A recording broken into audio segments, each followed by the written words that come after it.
الحديث على الموضوع ديال حكومة أخنوش والفساد في سياق هذا الدخول السياسي البرلماني المجتمعي الساخن.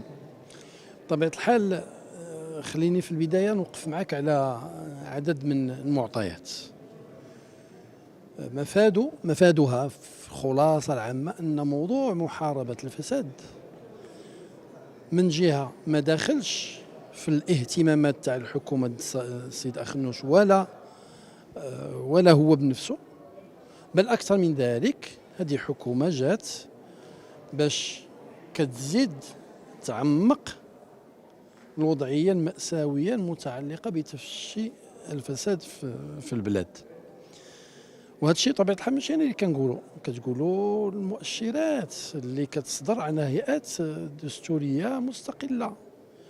اليوم مؤشر إدراك الفساد بلادنا انتقلت ل 99، الرتبة 99 من أصل 180 دولة، محافظين بذلك كما جاء في تقرير ديال الهيئة الوطنية للنزاهة على فقط 37 نقطة على 100. ما عندناش المعدل، بل كاين تقهقر. دونك هذا المؤشر الأول. المؤشر الثاني هو أنه هناك 68% من المقاولات في البلاد في عهد هذه الحكومة كتعتبر بأنه ظاهرة الفساد بكل تلاوينها ولات شائعة. المجلس الأعلى للحسابات كيعتبر بأنه جميع الشكايات متعلقة بالفساد متعلق بالصفقات ما كيعرفش أي شكل من أشكال المتابعة. اليوم تقرير ديال الهيئة الوطنية للنزاهة والوقاية من الرشوة ومحاربتها كيصرح الرئيس ديالها من خلال تقرير رسمي على أنه البلاد كتفقد سنويا 50 مليار ديال الدرهم. هاد 50 مليار ديال الدرهم باش نعرفوا شنو كتعني 50 مليار ديال الدرهم الى حد قريب كانت هي الميزانيه ديال التعليم برسم سنه ماليه. 50 مليار ديال الدرهم الا بغينا نبنيو مستشفى جامعي برفيع المستوى الكلفه ديالو كتكون في حدود ديال 4 مليار ديال الدرهم، معناتها أنه كنفقدوا سنويا ما يقابل إمكانية إحداث على الأقل 12 مستشفى جامعي، مستشفى في كل جهة سنويا، ماشي في 10 سنين. كنفقدوا هاد 50 مليار ديال الدرهم اللي كنفقدوا هي المقابل ديال 2 نقاط حتى 3 نقاط في معدل النمو. شنو هو ليكيفالون ديالهم في سوق الشغل؟ ما بين 70,000 حتى 100,000 منصب شغل مباشر، وحوالي 150,000 منصب شغل غير مباشر. وهنا كنفسروا كيفاش البطالة ارتفعت في عهد هذه الحكومة، ماشي فقط نتيجة إفلاس سياسات عمومية في مجال التشغيل، وإنما أيضا بسبب هذا الشيء ديال عدم محاربة الفساد. هاد المؤشرات تصور انه اليوم الوزيره كتجاوب للاسف الشديد، كان جواب كما كيقولوا اورجو شارد. كتقول لك راه انسحب واحد العضو من ترانسبارونسي ورحنا استدعينا عضو اخر منها، كما لو ان القضيه مساله تمثيليه شخصيه. هذه راه هيئه محترمه وعندها ادوار اساسيه في مجال ديال التخليق الحياة العامة وديال تتبع المؤشرات ديال الفساد في بلادنا، وانسحاب ديال الممثل ديالها في اللجنة الوطنية لمكافحة الفساد ما جاش كما كيقولوا بين عشية وضحاها، راه جا من بعد ما كانت المطالبات بعقد اللجنة الوطنية لمكافحة الفساد، وجا من بعد تهديدات بالانسحاب. راه خلال تقريبا واحد 3 سنوات ونصف عاد باش ترانسبارونسي كتصدر بلاغ رسمي كتعلن الانسحاب ديالها وكتفسروا بانه هذا الاجراء البسيط ديال مجرد عقد اجتماع للجنه الوطنيه هاد الحكومه بغاتش ديرو.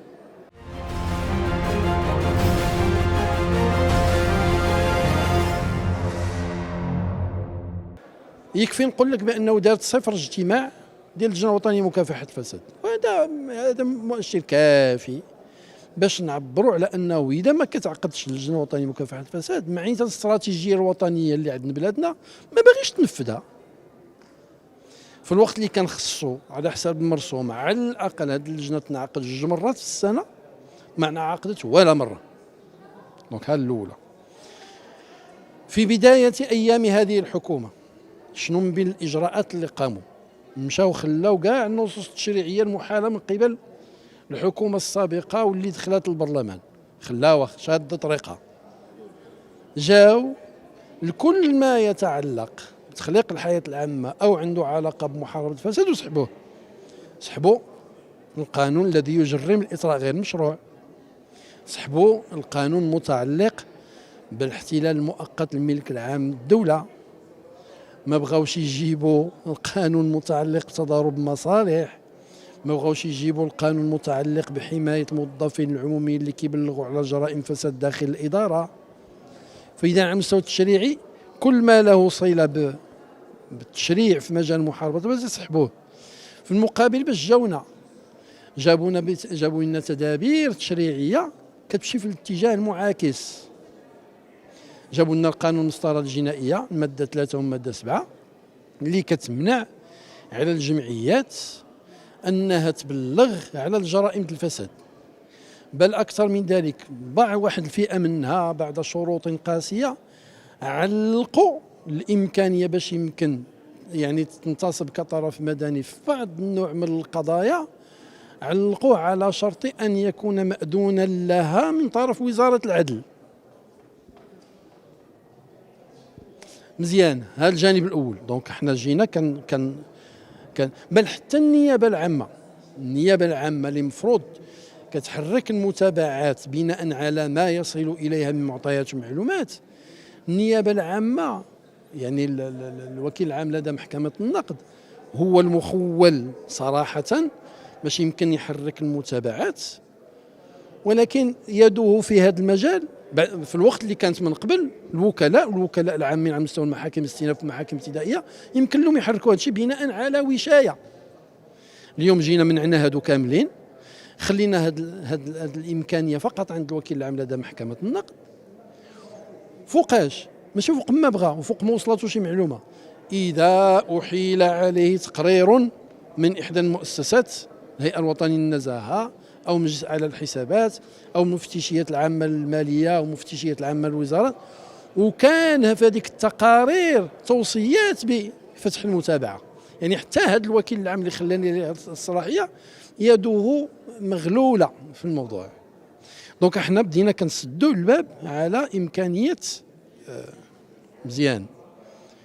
في المقابل اذا خدينا هادشي فيه كلام كثير، الا خدينا فقط غير التشريعات الماليه، مثلا بالنسبه للقانون الماليه اش كنلاحظوا بانه يتم اقرار تدابير ضريبيه وجمركيه لفائده الشركات تاع رئيس الحكومه واعضاء اخرين في الحكومه ومقربين.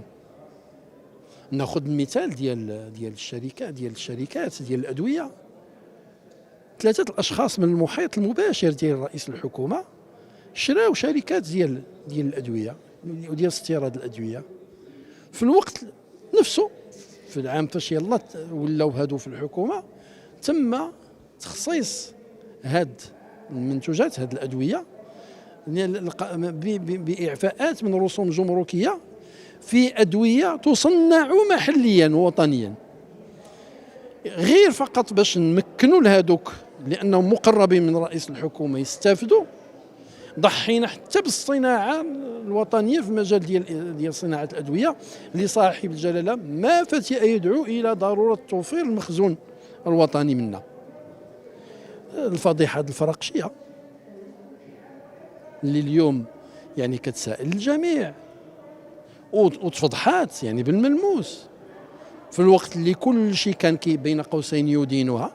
ابتداء من محمد أوجر اللي هو عضو في المكتب السياسي ديال التجمع الوطني الأحرار من خلال برنامج نقطة إلى السطر، وتكلم على أن هذا الشيء ماشي معقول وكذا وكذا وكذا وكذا، مرورا بأمين عام ديال حزب الاستقلال، وصولا إلى كافة مكونات المعارضة، ووزير الصناعة والتجارة نفسه.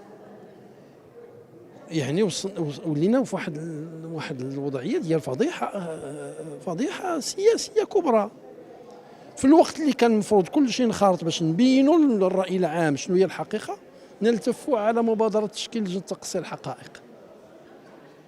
إذا ما كنتيش واثق من راسك وما عندكش ما تخبي، علاش كتخاف من التحقيق؟ فكما يقال جاء في الأثر: الإثم ما حاك في صدرك وخشيت أن يطلع عليه الناس.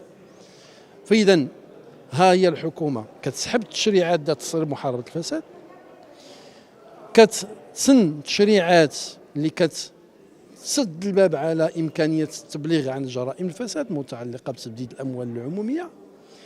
كنجيبوا أكثر من ذلك إقرار قواعد تشريعية تمكن المقربين من هذه الحكومة، من الرئيس ديالها ومن الحزب ديالو، من يعني من الاستفادة من الريح. فإذا هذا من ناحية. كنوجدوا أكثر من هذا الشيء أنه عمليا ونبدا برئيس الحكومة، وهذا الشيء ما كاين فيش يعني أن هذا الشيء كاين فيه وزراء آخرين أو مسؤولين نافذين آخرين، كنلقاوه أنه يستفيد من هذه الأوضاع كاملة، بل يمكن لنفسه لكي يظفر بصفقة يعني خطيرة.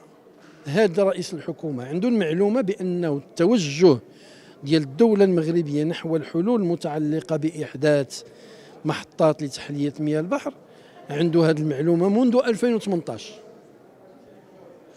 إذا من 2018 وهو كيوجد راسه. جينا في الوقت اللي غتلونسا لابيل دوفر ديال هذه الصفقة ديال الدار البيضاء، في هذيك السنة بالضبط بقدرة قادر كنديروا تعديل في المدونات الضرائب يقضي باش نخفضوا الضريبة على الشركات اللي كتستثمر أكثر من 1.5 مليار ديال الدرهم من 35% ل 20%. وثالثا هاد رئيس الحكومة ومن معاه عارفين بأن عندهم الحق في مشاريع من هذا النوع أنه يمكن تعرض على أنظار اللجنة الوطنية للاستثمارات وتستفد من الدعم إلى حدود 30%. بطبيعة الحال أنت إذا عندك هذه المعلومات، لو كانت هذه المعلومة متاحة بشكل متكافئ لكل الناس، بكل تأكيد محتمل جدا أنه تكون عندنا عروض أفضل من العرض اللي قدمه رئيس الحكومة. واليوم وأكثر من هذا الشيء، دابا أخلاقيا هو عنده هذا الشيء كامل اللي دويت عليه، هو عنده. غنفترضوا ما كاينش هذا الشيء كامل. الكيد شارج كناش التحملات متعلق بالصفقة ديال إحداث ديال محطة ديال تحلية المياه كينص صراحة على أنه المقاولات اللي يمكن لها تقدم عروض للنيل للظفر بهذه الصفقة خص تكون عندها واحد التجربة ديال 15 عام، سواء كانت غتقدم بمفردها أو حتى في إطار تجمع ديال شركات. في هذه الحالة الثانية المفروض أنه هذوك الشركات ثلاثة ديال رئيس الحكومة وديال اللي معاه وديال الشركة الإسبانية كلهم ثلاثة بهم كيخصو يكون توفر فيهم هذا الشرط. هذا شرط إذن هذه مخالفة أخلاقية وسياسية ومخالفة قانونية. كنجي رئيس الحكومة وهو في نفس الوقت الرئيس تاع مجلس الإدارة ديال المكتب الوطني للماء والكهرباء، وكيعطي لراسو صفقة ديال 240 مليون ديال الدرهم ديال توريد الله وينو يعني بهذا بالفيول. فإذا إذا كان رئيس الحكومة يمثل بذلك أبشع صورة ديال استغلال النفوذ وديال تضارب المصالح، اش غنخليو للآخرين؟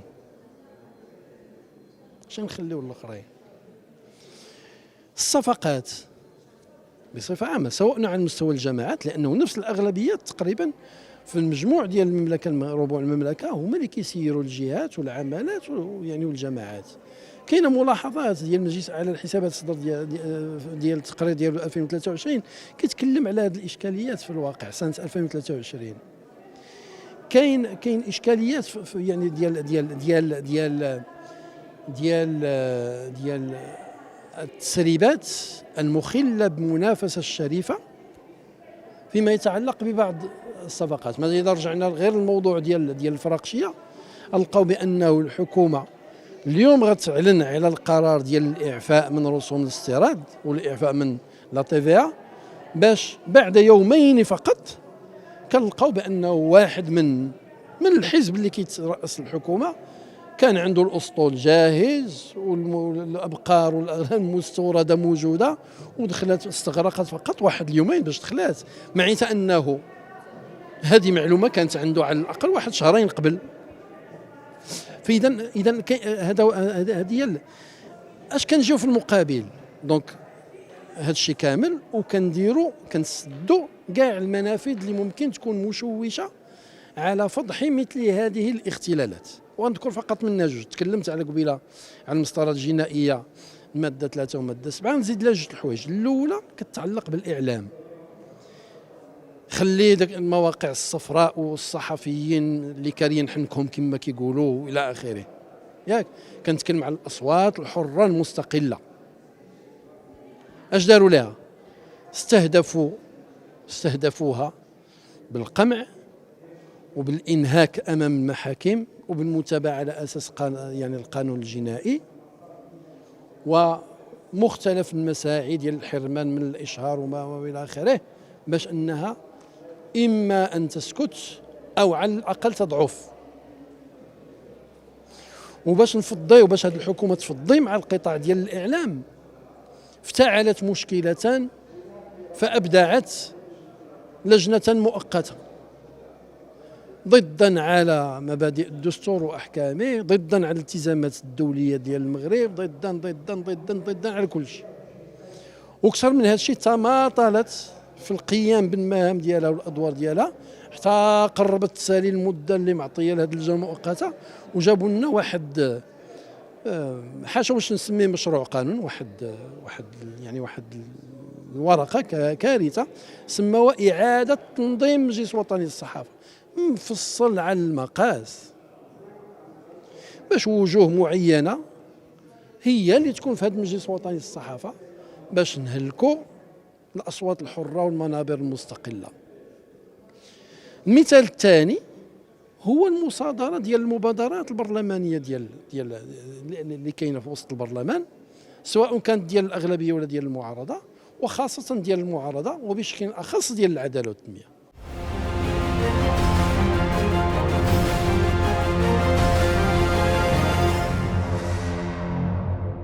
النتيجه ديالو اولا المباشره هو انه في الوقت اللي القدره الشرائيه والمآسي ديال الشعب المغربي تضاعفت وتراكمت واستفحلت، 3 مليون المغاربه التحقوا بالجوز والعتبه ديال الفقر، البطاله اكثر من 13%، الافلاس المقاولات حدث ولا حرج الى اخره. اذا كافه المؤشرات الاجتماعيه ديال الطبقات الاجتماعيه المسحوقه غاديه فيه تقهقر، وضربنا الطبقه المتوسطه اللي هي صمام الامان داخل كل مجتمع.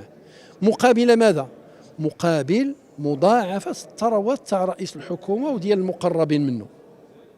لان هذه مفارقه كبيره. كنوجدوا بانه فعلا الحكومه الدوله المغربيه ضاعفت من الاعتمادات الماليه مثلا المرصوده للاستثمارات العموميه. فاش كنقولوا ضاعفت الاعتمادات المرصوده للاستثمارات العموميه معناتها انه خصنا وفرنا ما ينبغي من الاموال، او على الاقل اكثر من داك الشيء اللي كان، باش نبنيو السبيطارات، باش نديروا الطرقان، باش نديروا المنشآت، باش نبنيو المدارس، باش نرموها، باش الى اخره.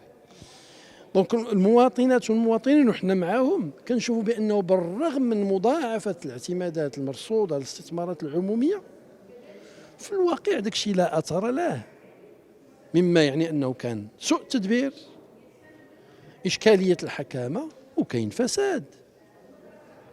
والدليل هو الصفقات كيفاش كدوز في قطاع الصحه مثلا، كيفاش اليوم كنجي باش كنحيد شركات خدامه عندها صفقات خداتها بطرق قانونيه، وكنفتعل المشاكل باش نجيو نحيدها وحده بوحده، باش في الاخر تبقى عندي مقاوله وحده هي اللي خدامه.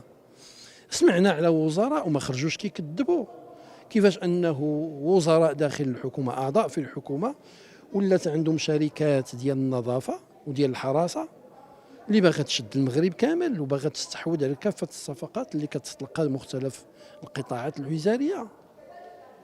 فاذا النتيجه شنو هي؟ النتيجه كما قلت هو هذه المفارقات الاجتماعيه في الوقت اللي كتزدهر الاحوال ديال الحكومه وكيحقق ارقام قياسيه في حسن التموقع ديالو والترتيب ديالو ضمن اغنياء الاول من اغنياء العالم، الشعب كيتطحن. الحاجه الثانيه هو انه هذا الشيء واخا حنا كنا كندويو عليه هذه سنوات، على الاقل هذه واحد 3 سنوات ونصف، حتى واحد ما كيسمع لنا. اش ادى المواطن العادي الشباب جيل زاد وغيره شافوا بانه واخا حنا كنقولوا هذا الشيء دونك حنا ما في يديناش، لان الحكومه ما كتسمعش لينا، كتطحن فينا، كتجاوزنا. فاذا هاد الناس ولاو كيقولوا هذا البرلمان ما صالح لوالو، هاد المجالس المنتخبه ما صالحه لوالو. اذا هذاك الشيء ادى الى فقدان الثقه في المؤسسات، في الهيئات والمؤسسات السياسيه والدستوريه، وفي المقابل ادى الى تزايد موجه الاحتقان في المجتمع. الخروج ديال جيل زيد ما جاء الا تتويجا لخرجات كثيره ومسيرات في مختلف ربوع المملكه احتجاجا على امور بسيطه. كيفاش حنا واش ما زلنا في الوقت اللي كتغنى الحكومه بالمونديال يعني بلا 5 جي والى اخره، كان يعني كتخرج المسيره ديال ايت بوقماز مثلا كيقول لك ما عندناش حتى التليفون، ما عندناش حتى التغطيه باش نتكلموا في التليفون. كتجي الوزيره اليوم للاسف الشديد باش كتجاوبنا هي وزيره لدى رئيس الحكومه باش مكلفه بالتحول الرقمي واصلاح الاداره. شي حاجه سميتها اصلاح الاداره ما داخلاش عندهم كاع في البرنامج، ما داخلاش عندهم في البرنامج. واخا انت باغي دير التحول الرقمي ومناطق تقريبا كل المناطق الجبليه واغلب المناطق القرويه ما عندهمش تغطيه ديال التليفون، كيفاش غيكون عندهم الانترنت؟ كيفاش انت غدير هذا التحول الرقمي؟ كيفاش دير الخدمات الرقميه؟ بطبيعه الحال ما غنتكلمش على التراجع ديال مناخ الاستثمار. خلي الاجانب ما نتذكروش عليهم عنده على المستوى الوطني كيفاش انه واحد العدد ديال المستثمرين في المغرب شادين فلوسهم عندهم ما بقاوش قادين يستثمروا، لانهم ولاو متبوعين بالمراجعات الضريبيه يعني الفاحشه، ولاو متابعين لما كيبغيو يمشيو يحصلوا على التراخيص بالابتزاز، بالمماطله، بالممارسات اللي يمكن تجي على بالك وما تخرجش على بالك. فاذا في نهايه المطاف هذا الشيء اش كيؤدي الى تزايد موجه الاحتقان، وهذا الشيء لا قدر الله اذا يعني استمر غادي يخلق تراكم ويمكن ان يهدد لا قدر الله. هادشي قلنا هذه 3 سنين كيهدد الاستقرار في هذه البلاد. ولذلك اليوم هذه حكومه، الخلاصه ان هذه حكومه ما داخلش عندها الموضوع تاع محاربه الفساد يعني في الاهتمامات ديالها، بالتالي صعيب عليها باش انها تحاربه، لانها هي المستفيد. واحد العدد منهم من النافذين هم المستفيدين الاولين من هذه الوضعيه، الا انه للاسف الشديد نتيجه هذه المبادرات وهذا الشيء كامل اللي قلنا ديال في المجال التشريعي وغيره ولا كيضيق على المجتمع باش يقوم بالادوار ديالو، يعني في محاصره الفساد والتبليغ عليه. وهذا الشيء بكل تاكيد بحاجه الى مراجعه عميقه وجذريه.